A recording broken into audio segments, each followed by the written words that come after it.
تو آپ صلی اللہ علیہ وسلم یہاں سے ہو کر جب واپس پلٹ رہے تھے تو اب آپ نے ایک جگہ پر جا کے قیام کیا اور مکہ انٹر ہونے سے پہلے، کیونکہ قتل کے پلانز بن رہے تھے، نبی صلی اللہ علیہ وسلم کو بہت شک تھا یا خدشہ تھا کہ میں اندر جاؤں گا تو مجھے جان سے مار دیا جائے گا. تو آپ صلی اللہ علیہ وسلم نے ایک جگہ پڑاؤ کر کے بھیجا، پیغام بھیجا، 3 لوگوں کو ون آفٹر دا ادر بھیجا. سب سے پہلے تو آپ صلی اللہ علیہ وسلم نے اخنس بن شریح کو پیغام بھیجا کہ مجھے پناہ دو اور تمہاری پناہ میں جو ہے وہ میں اندر آنا چاہتا ہوں. اخنس بن شریح نے، وہ مکے کا سردار ٹائپ لیڈر تھا، اس نے بھی منع کر دیا. پھر اسٹریٹ اوے پھر آپ صلی اللہ علیہ وسلم نے سہیل بن عمرو کو کہا کہ مجھے پناہ دو. دیکھیں کون پناہ مانگ رہے ہیں؟ نبی کریم صلی اللہ علیہ وسلم پناہ کس سے مانگ رہے ہیں؟ کفار سے مانگ رہے. کیا اللہ کی پناہ ان کے لیے کافی نہیں تھی؟ نعوذ باللہ. بات یہ ہے، ہاں جی، بات یہ ہے کہ مومن اسباب اختیار ضرور کرتا ہے، توکل وہ اللہ کی ذات پہ کرتا ہے، لیکن جو اسباب اللہ نے زندگی میں دنیا میں دیے ہیں ان کو اختیار کرنا چاہیے، یہ سنت ہے. اونٹ کے باندھو پھر توکل کرو نا اللہ پہ. تو انہوں نے اپنی طرف سے ایک اونٹ کو باندھا، یعنی کہ کہا، کیونکہ اگر وہ بغیر کسی کی سپورٹ لیے مکہ میں انٹر ہوتے تو کیا خبر آپ صلی اللہ علیہ وسلم کے اوپر حملہ ہو جاتا. اللہ نے بچانا تو تھا ہی، لیکن اس حملے کو پریونٹ کرنے کے لیے کہ خواہ مخواہ ناروا کوئی زیادتی نہ ہو جائے، آپ صلی اللہ علیہ وسلم نے یہ ایک وسیلہ اختیار کیا. اور آپ نے سہیل بن عمرو نے بھی جب منع کر دیا تو پھر آپ نے مطعم بن عدی کو پیغام بھیجا. مطعم بن عدی جبیر بن مطعم کے والد تھے، اور انہوں نے آپ صلی اللہ علیہ وسلم کو پیغام پناہ دینے کے لیے حامی بھر لی. انہوں نے کہا ٹھیک ہے میں نے آپ کو پناہ دی، اور انہوں نے اپنے ہتھیار پہنے، ہتھیار پہن کر اپنے بیٹوں کو، اپنی قوم کے لوگوں کو بلایا اور کہا کہ تم لوگ ہتھیار باندھ کر خانہ کعبہ کے گوشوں پر جمع ہو جاؤ. یعنی اتنا ڈر تھا نبی صلی اللہ علیہ وسلم کو قتل کر دینے کا. خود بھی ہتھیار پہنے، بیٹوں قوم کو بلایا اور کیا کہا، تم لوگ ہتھیار باندھ کر خانہ کعبہ کے چاروں گوشوں پر جمع ہو جاؤ، کیونکہ میں نے محمد صلی اللہ علیہ وسلم کو پناہ دے دی ہے. ابھی یہ اسلام نہیں لے کر آیا ہے. اللہ اپنا کام کیسے لیتا ہے؟ دشمنوں سے بھی لے لیتا ہے. اور وہ پناہ دے دی. ان کی تو بات ایسی تھی کہ بول دیا تو پتھر پہ لکیر ہے، جو بات زبان سے نکل گئی وہی بات کر کے چھوڑیں گے چاہے مر بھی جائیں گے. تو جب پناہ دینے کا کہہ دیا کہ میں نے پناہ دی ہے، تو اس کے بعد مطعم نے رسول اللہ صلی اللہ علیہ وسلم کے پاس پیغام بھیجا کہ وہ مکے کے اندر آ جائیں. پہلے پورے حفاظتی بند تیار کیے، اس کے بعد پیغام بھیجا نبی صلی اللہ علیہ وسلم کو کہ آپ اندر آ جائیں. آپ صلی اللہ علیہ وسلم پیغام پانے کے بعد حضرت زید بن حارثہ کو ہمراہ لے کر مکہ کے اندر تشریف لے کر آئے. ٹھیک ہے، کیونکہ زید بن حارثہ ہی تھے آپ صلی اللہ علیہ وسلم کے ساتھ طائف کے سفر میں. آپ صلی اللہ علیہ وسلم مسجد حرام میں داخل ہوئے. اس کے بعد مطعم بن عدی نے اپنی سواری پر کھڑے ہو کر اعلان کیا کہ قریش کے لوگوں، میں نے محمد صلی اللہ علیہ وسلم کو پناہ دے دی ہے، اب اسے کوئی نہ چھیڑے. یعنی میں نے، وہ لیڈر تھا یہ بھی، انہوں نے بھی کہا میں نے پناہ دے دیا، انہیں کوئی نہ چھیڑے. اور ادھر رسول اللہ صلی اللہ علیہ وسلم جب انٹر ہوئے تو سیدھا جا کے حجر اسود کے پاس پہنچے، اسے چوما، پھر 2 رکعت نماز پڑھی اور اپنے گھر کو واپس پلٹ کر آ گئے. ٹھیک ہے، آپ صلی اللہ علیہ وسلم سکون سے جب گھر میں چلے گئے تو اس دوران مطعم بن عدی اور ان کے لڑکوں نے ہتھیار بند ہو کر آپ کے گرد حلقہ بنائے رکھا تاکہ آپ اپنے صلی اللہ علیہ وسلم اپنے مکان کے اندر بحفاظت تشریف لے جائیں. اتنا کڑا پہرا انہوں نے کیا. تو اس پر ابو جہل کا ایک کال آتا ہے کہ اس نے مطعم بن عدی سے کہا کہ کیا تم نے صرف ان کو پناہ دی ہے یا اس کے دین کے پیرو ہو گئے ہو یا مسلمان بن گئے ہو؟ تو مطعم نے جواب دیا کہ میں نے صرف پناہ دی ہے. تو ابو جہل تسلی میں آ گیا اور پھر اس نے کہا کہ جس کو تم نے پناہ دی تو اس کو ہم نے بھی پناہ دے دی. ٹھیک ہے، تو آپ صلی اللہ علیہ وسلم نے جبیر، یہ جو مطعم بن عدی، اس کے حسن سلوک کو کبھی نہیں بھولا. ایون یہ کہ جب جبیر بن مطعم آپ کی خدمت میں حاضر ہوئے تو آپ نے فرمایا تھا کہ اگر مطعم بن عدی زندہ ہوتا اور مجھ سے ان بدبودار لوگوں، کون سے بدبودار لوگ جو بدر میں قیدی بن کر آئے تھے نا، تو یہ بھی بدر میں قید ہوا.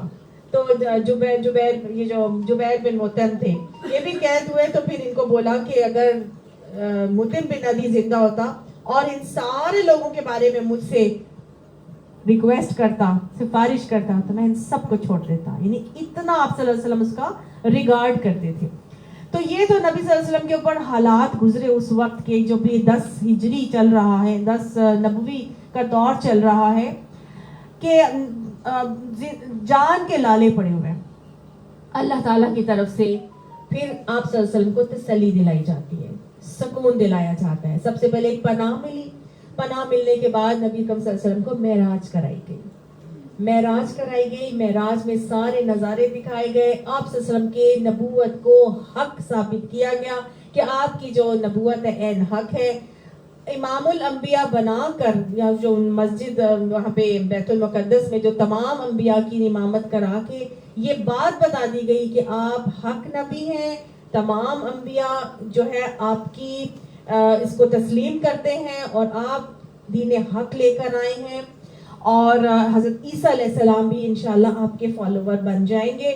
اور کیا ہوگا, آپ کا جو منصب اسلام کا یہودیوں کو عطا کیا گیا تھا, یہ اب چھین کر کس کو دے دیا جائے گا؟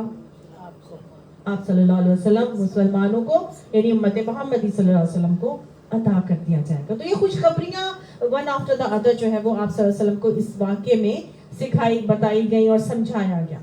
اب نبی صلی اللہ علیہ وسلم کو تسلی آئی, تقویت ملی, اور آپ صلی اللہ علیہ وسلم 4 نبوی سے جو بھی حج کا ٹائم آتا تھا اس میں جا کے حاجیوں کو دین اسلام کی تبلیغ کیا کرتے تھے. جب آپ صلی اللہ علیہ وسلم نے 3 سال خاموش دعوت دین ہوا, اس کے بعد 4تھے سال سے آپ صلی اللہ علیہ وسلم نے اس طرح لوگوں کو جا کے بتانا شروع کر دیا تھا. جب نبی صلی اللہ علیہ وسلم اس کے بعد بتانے کے لیے کمر بستہ ہوئے, تو مشرکین مکہ کو یہ ہوا کہ یہ تو جو ہے نا حج کا موقع آنے والا ہے, اور اس نے جا کے اس پیغام کو بہت علی الاعلام سب کو بتانا ہے. تو ایسا کرتے ہیں, ہم جا کے لوگوں کو منع کر دیتے ہیں کہ یہ شخص آئے گا, اس کی کوئی بات کو نہ سننا, کیونکہ یہ ایک ایسی بات کرتا ہے کہ جس کی وجہ سے بھائی بھائی سے لڑ پڑتا ہے, اولاد والدین سے لڑ پڑتی ہے, قطع رحمی کے معاملات ہو جاتے ہیں, یہ دین میں باغی بن کر آیا ہے, بغاوت سکھاتا ہے, اور مختلف قسم کی ایسی باتیں نبی صلی اللہ علیہ وسلم کو ساحر, جادوگر, کاہن, مجنو, دیوانہ, پتہ نہیں کیا کیا انہوں نے بتا کے سیکولیٹ کر دیا. اللہ اپنا کام کر کے رہتا ہے. اللہ سبحانہ تعالیٰ نے کیا کیا, یعنی کفار کے منہ سے وہ بات نکلوا کے تمام لوگوں تک پہنچا دی. اب سب کو یہ خود بدھ ہو گئی, ہم بھی تو دیکھیں یہ کہتا کیا ہے, ہم بھی تو دیکھیں یہ کہتا کیا ہے. سمجھ آئی؟ تجسس ہو گیا.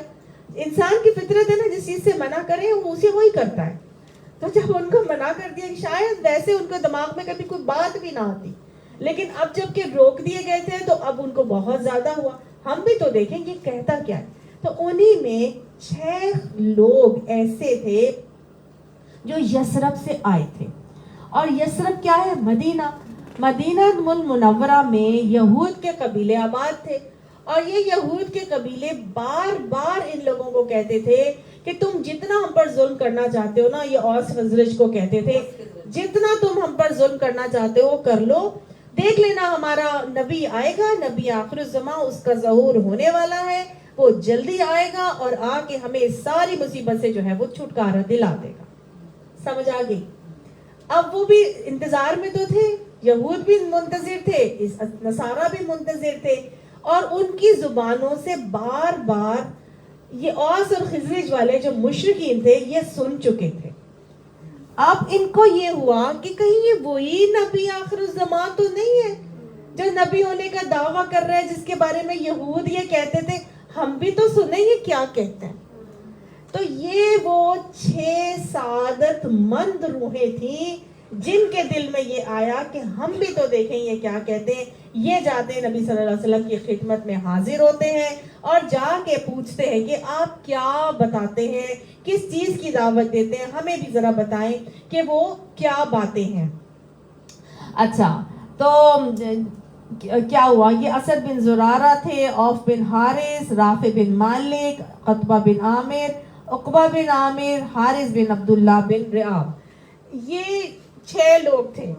جب نبی صلی اللہ علیہ وسلم نے ان کو دعوت دی, نبی صلی اللہ علیہ وسلم نے پوچھا کہ آپ لوگ کون ہیں, تو انہوں نے کہا کہ ہم تو قبیلہ خزرج سے تعلق رکھتے ہیں.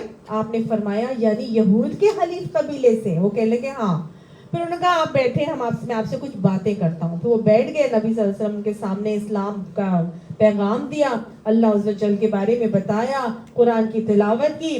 تو انہوں نے کہا کہ دیکھو یہ تو وہی نبی معلوم ہو رہے ہیں، تو ایسا ہے، یہ نہ ہو کہ یہود تم پر سبقت لے جائیں.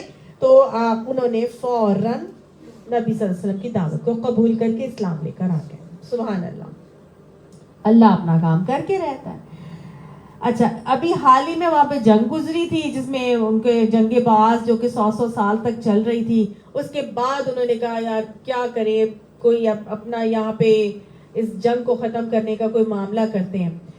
تو اسی چیز میں وہ لوگ ابھی چل رہے تھے. جب واپس گئے تو جب جا کے نبی صلی اللہ علیہ وسلم کے بارے میں بتایا گیا تو نبی صلی اللہ علیہ وسلم کو تو چرچا سارے میں پھیل گیا. اسی دوران نبی صلی اللہ علیہ وسلم کا حضرت عائشہ سے یہاں پہ نکاح ہو جاتا ہے، اور آپ صلی اللہ علیہ وآلہ وسلم کے اس پیغام کی دعوت تقریباً 12 لوگ جو ہے نا بہت سارے لوگوں تک پہنچتی ہے. اگلا سال مزید آ جاتا ہے. ٹھیک ہے، اگلا سال آیا، اگلے سال میں پھر حج پر جب آتے ہیں نا تو اب 12 لوگ آ جاتے ہیں. پہلے 6 تھے، اس میں سے 5 آتے ہیں اور 7 نئے لوگ آتے ہیں، یعنی ٹوٹل کتنے ہو گئے؟ 12 لوگ ہو گئے. اب یہ جو 12 ہے اس میں کچھ اوس کے تھے، کچھ خزرج کے تھے. تو یہ 12 لوگ یاد رکھیے گا، یہ 12 لوگ یعنی جیسے 12 قبیلے تھے اسی طرح یہ 12 لوگ آئے تھے. اب یہ جب 12 لوگ انہوں نے نبی صلی اللہ علیہ وسلم کے ہاتھ پر بیعت کی. اس بیعت کو بیعت عقبہ اولیٰ کہا جاتا ہے. تو اللہ نے جو اس آیت جو بھی ہم نے پڑھی ہے یہاں پر اللہ سبحانہ تعالیٰ اسی وعدے کا ذکر کر رہے ہیں. ایک یہ وعدہ جو کہ بیعت عقبہ اولیٰ میں ہوا، جب یہ لوگ جا رہے تھے 12 لوگ، تو ان 12 لوگوں کو آپ صلی اللہ علیہ وسلم نے سرداری دی. کہا کہ تم 12 لوگ ہو، اب تم جاؤ اور اپنے اپنے قبیلوں کے سردار ہو، تم لوگ جا کے اس اسلام کے پیغام کو پھیلاؤ. انہوں نے کہا آپ اب ہمارے ساتھ نا کسی کو بھیج دیں جو ہمیں وہاں پہ دین کی دعوت کو سمجھاتا رہے، بتاتا رہے، ہمیں تقویت بھی ملتی رہے. تو آپ صلی اللہ علیہ وسلم نے حضرت مصعب بن عمیر اور حضرت عبداللہ بن ام مکتوم کو بھیجا ان کے ساتھ. بیعت عقبہ اولیٰ کے بعد جب وہ لوگ دونوں وہاں پہ صحابہ کرام جاتے ہیں، اسد بن زرارہ کے گھر میں رہتے ہیں، وہاں اسید بن حضیر اور مختلف جو سعد بن معاذ بہت سارے لوگ اسلام قبول کر لیتے ہیں. بڑے خوبصورت خوبصورت ان کے واقعات آتے ہیں، آگے انشاءاللہ پڑھیں گے.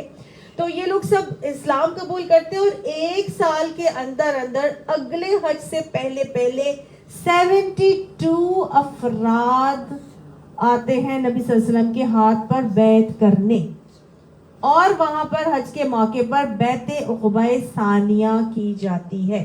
پہلے بیعت عقبہ اولیٰ ہوئی جو 12 لوگوں نے کی، پھر بیعت عقبہ ثانیہ ہوئی جو 72 لوگوں نے کی، 2 عورتیں 74 ہو گئے اور ایک بچہ 75.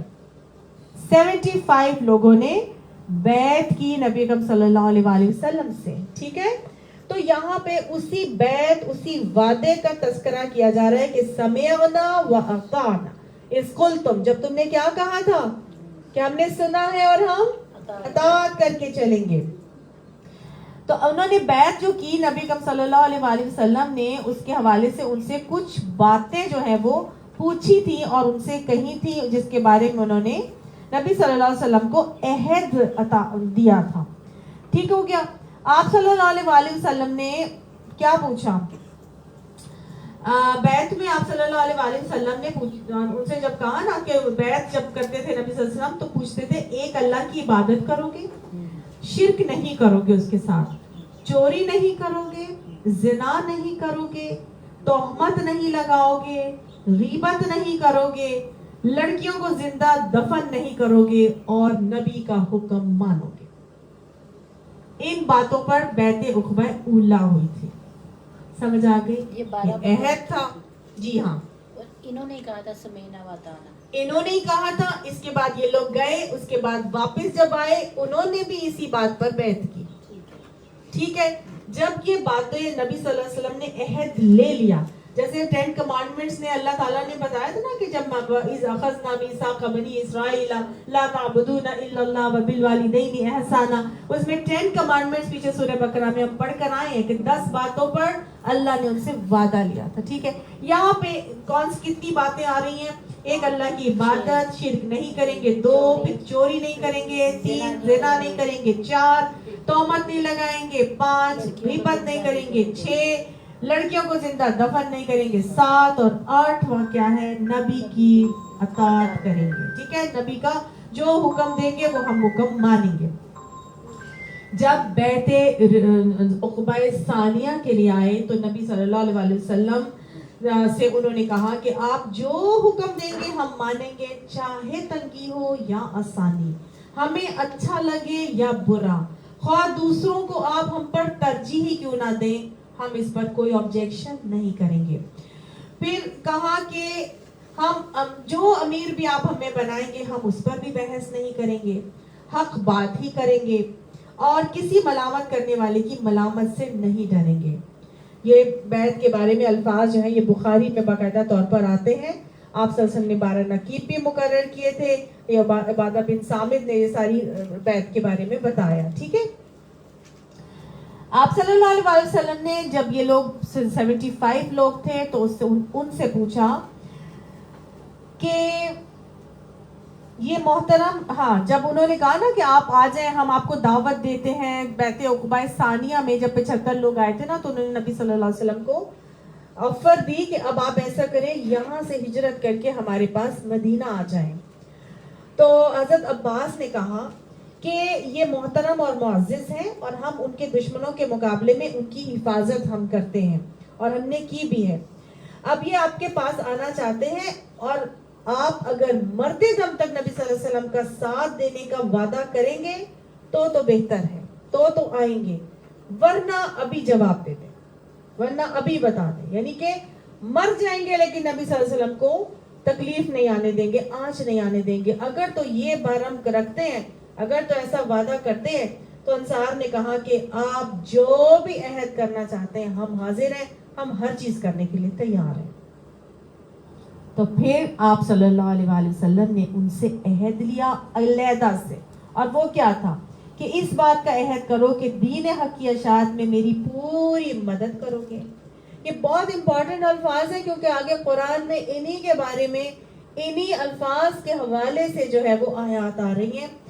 آپ نے فرمایا کہ دین حق کی اشاعت میں میری پوری مدد کرو گے, یعنی نبی کی مدد, اور جب میں تمہارے یہاں آبس ہوں تو میری اپنے اہل و عیال کی طرح, یعنی میرے ساتھیوں کی اور میری اپنے اہل و عیال کی طرح حفاظت اور حمایت کرو گے. تو لوگوں نے پوچھا کہ اس کے عوض ہمیں کیا ملے گا؟ آپ نے فرمایا جنت ملے گی. سبحان اللہ. تو ابو الحسیم نے کہا کہ ایسا تو نہیں ہوگا کہ بعد میں جب آپ کو قوت حاصل ہو جائے تو آپ ہمیں چھوڑ کر اپنے آبائی وطن یعنی مکہ میں واپس چلے جائیں. تو نبی صلی اللہ علیہ وسلم نے مسکرایا اور فرمایا کہ ایسا نہیں ہوگا, میرا مرنا اور جینا اب تمہارے ساتھ ہی ہوگا. اس کے بعد تمام کے تمام صحابہ کرام نے آپ صلی اللہ علیہ وسلم کا ہاتھ پکڑ کے, ہاتھ اوپر کر کے بیعت کر لی کہ یہ اللہ کہہ رہا ہے کہ یاد کرو اللہ کی وہ نعمت جو تم پر کی تھی, کہ جب تم نے وہ وعدہ کیا تھا, پکا وعدہ کیا تھا, کہ جب تم نے کہا تھا کہ ہم نے سنا اور ہم اطاعت کریں گے, اور اللہ سے ڈرو, ان اللہ علیم بذات الصدور, بے شک اللہ دلوں کے حال جاننے والا ہے. تو اللہ نے کیا کہا کہ وعدے کو نبھانا ہے. تم اب اپنی خوراک کے معاملے میں محتاط ہو جاؤ, نہیں تو وعدہ نہیں نبھا سکو گے. جسمانی پاکیزگی میں محتاط ہو جاؤ, نہیں تو وعدہ وفا نہیں کر سکو گے. اخلاق کو سنوار لو, نہیں تو وعدہ وفا نہیں کر سکو گے. پھر اللہ نے فرمایا یا ایھا الذین آمنوا کونوا قوامین للہ شہداء بالقسط, کہ کیا کرو, اللہ کی خاطر راستے پر قائم رہنے والے اور انصاف کی گواہی دینے والے بن جاؤ. یہ پیچھے بھی ہم پڑھ کر آئے کہ انصاف کے لیے کھڑے ہو جاؤ, اور کھڑے ہو جاؤ یعنی کہ علم بردار بن جاؤ. وَلَا يَجْرِمَنَّكُمْ شَنَآنُ قَوْمٍ عَلَىٰ أَلَّا تَعْدِلُوا, اور کسی قوم کی دشمنی تمہیں اتنا مشتعل نہ کر دے کہ تم عدل سے پھر جاؤ. یعنی اگر کوئی قوم تمہیں جتنا مرضی بری لگ رہی ہے, تمہارے ساتھ جتنا مرضی زیادتی کر رہی ہے, تمہارا رویہ ایسا نہیں ہونا چاہیے کہ تم عدل سے پھر جاؤ. اپنے وعدوں کو نبھا کے چلو, انصاف کے علمبردار ہو جاؤ. اعدلوا, عدل کیا کرو. ہوا اقرب للتقوی, یہی تقوی سے زیادہ قریب ہے. یعنی گویا اللہ نے مسلمانوں کی اخلاقی تربیت کی پوری طرح سے کہ عدل کے دامن کو ہاتھ سے مت چھوڑنا, اللہ کا تقوی کر کے چلنا. واتقوا اللہ ان اللہ خبیر بما تعملون, بے شک اللہ ہر عمل جو تم کرتے ہو اس کو جاننے والا. سمجھ آئی؟ تو گویا یاد کروائے گئے کچھ وعدے معاہدے جو انہوں نے کیے تھے. چاہے دشمن جتنا مرضی تمہارے ساتھ ناروا زیادتیاں کر جائے, تم عدل کا دامن ہاتھ سے نہیں چھوڑو گے, تم انصاف کی روش کو برقرار رکھو گے, تم دشمنی میں اتنے مشتعل نہیں ہو جاؤ گے کہ انصاف کا دامن چھوڑ دو. ٹھیک ہو گیا؟ یعنی وعدہ جہاں وفا کرنا ہے وہاں عدل سے ساتھ بھی معاملات کو قائم رکھنا ہے. ٹھیک ہے؟ وعد اللہ الذین آمنوا وعملوا الصالحات, وعدہ کر دیا ہے اللہ نے جو ایمان لائے ہیں ان سے اور ان لوگوں سے. اللہ کا وعدہ کیا ہے؟ جو نیک عمل کر کے چلتے ہیں کہ لہم مغفرۃ واجر عظیم, کہ ان کے لیے اللہ کی بخشش بھی ہوگی اور اجر عظیم کا بھی اللہ نے ان سے وعدہ کیا. تو گویا اعتدال کے ساتھ رہنا, انصاف پہ قائم رہنا, وعدے کو وفا کر کے چلنا, دشمنی میں اتنا مشتعل نہ ہو جانا, اور جو وعدے اللہ سے اس کے نبی سے کیے ہیں اگر اس پر قائم رہو گے, تمہاری اخلاقی تربیت کرتی ہے, یاد رکھنا پھر اللہ بھی تمہیں بخش دے گا اور تمہیں اجر عظیم کا وعدہ اللہ دے رہا. سمجھ آ گئی؟ یہ چھوٹے سے باتیں تھی یا چھوٹی سے وعدے کے پورے کرنے والا معاملہ کیسے ہوگا اور اللہ نے اس پر کیا ریوارڈ دیا ہے وہ بھی اللہ نے یہاں پہ بتا دیا. والذین کفروا, اور جو لوگ انکار کریں گے یا جو ماننے سے مکر جائیں گے, وکذبوا بآیاتنا, اور وہ جھٹلائیں گے ہماری آیات کو, اولئک اصحاب الجحیم, وہ لوگ ہیں جو جہنم والے ہیں. اللہم لا تجعلنا منہم. وہ وعدے کو وفا نہ کرنے والے کہاں جانے والے ہیں؟ جہنم رسید ہونے والے. یا ایھا الذین آمنوا, اے لوگوں جو ایمان لائے. اب ایک اور یاد دہانی کرائی جا رہی ہے, کیا کرو؟ اذکروا نعمت اللہ علیکم, اللہ کی اس نعمت کو بھی یاد کرو جو اللہ نے تم پر کی تھی. کون سی؟ اذ ہم, جبکہ ارادہ کیا تھا, قوم, ایک قوم نے, کہ جب ایک قوم نے ارادہ کیا, ان یبسطوا الیکم ایدیہم, کہ وہ تمہاری طرف اپنے ہاتھ دراز کریں گے, یعنی تم پر حملہ آور ہوں گے. تم پر حملہ آور ہونے کے لیے ایک قوم نے ارادہ کیا تھا. دیکھو اللہ کی اس نعمت کو یاد کرو کہ جب اللہ نے کیا کیا, لوگ پلان کر رہے تھے کہ تم پر ہاتھ دراز کریں گے, تم پر حملہ کریں گے. فکف ایدیہم عنکم, تو اللہ نے ان کے ہاتھ تم پر اٹھنے سے روک دیے. کون سا معاملہ تھا یہ؟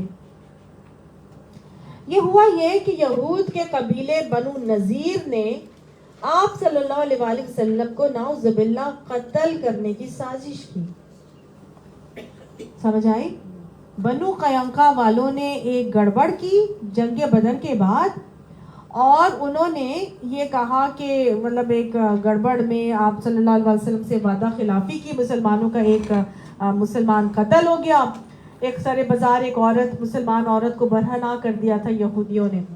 تو مسلمان آگے بڑھ کے لڑا تو لڑا میں ہاتھا پائی ہوئی, اور اس کے بعد وہ ایک قتل ہو گیا. تو آپ صلی اللہ علیہ وآلہ وسلم نے یہود کو باؤنڈ کیا تھا کہ وہ مسلمانوں کا ساتھ دیں گے. جب انہوں نے وعدہ خلافی کی تو نبی صلی اللہ علیہ وسلم نے کہا ٹھیک ہے, پھر تم اس قابل ہی نہیں ہو کہ تم مکہ مدینہ میں رہو, نکل جاؤ مدینہ سے باہر. بنو قینقاع والوں کو نبی صلی اللہ علیہ وسلم نے مدینہ سے باہر نکال دیا. اب بنو نذیر والوں کو جب احد میں جیت گئے تو بنو نذیر والوں کو مصیبت پڑ گئی, اور انہوں نے کہا یہ کہ ہمارے ایک قبیلے کو تو انہوں نے باہر آلریڈی نکال دیا ہے, اور اب احد میں بھی یہ اتنے جو ہے وہ ایک طرح سے جیت کر ہی آ گئے ہیں اور مسلمان کو ہرا دیا ہے. تو انہوں نے کہا کہ ان کو تو زندہ رہنے کا حق ہی نہیں, ان کو کسی طرح نہ اس محمد صلی اللہ علیہ وسلم کو نعوذ باللہ قتل کر دیا جائے. انہوں نے نبی صلی اللہ علیہ وسلم کو دعوت پہ اپنے گھر مدعو کیا, اپنی طرف مدعو کیا کہ آپ آئیں دعوت پر. تو اللہ نے وعدہ کیا ہے رسول کی زندگی کی حفاظت کا. اللہ نے فرمایا واللہ یعصمک من الناس, اللہ تمہیں لوگوں سے بچا لے گا. تو اللہ تعالیٰ نے کیا کیا, نبی صلی اللہ علیہ وسلم کو وحی نازل کر کے بتا دیا کہ آپ کو یہ ایسا ایسا انہوں نے پلان کیا. پلان یہ تھا کہ جیسے نبی صلی اللہ علیہ وسلم وہاں پر پہنچیں گے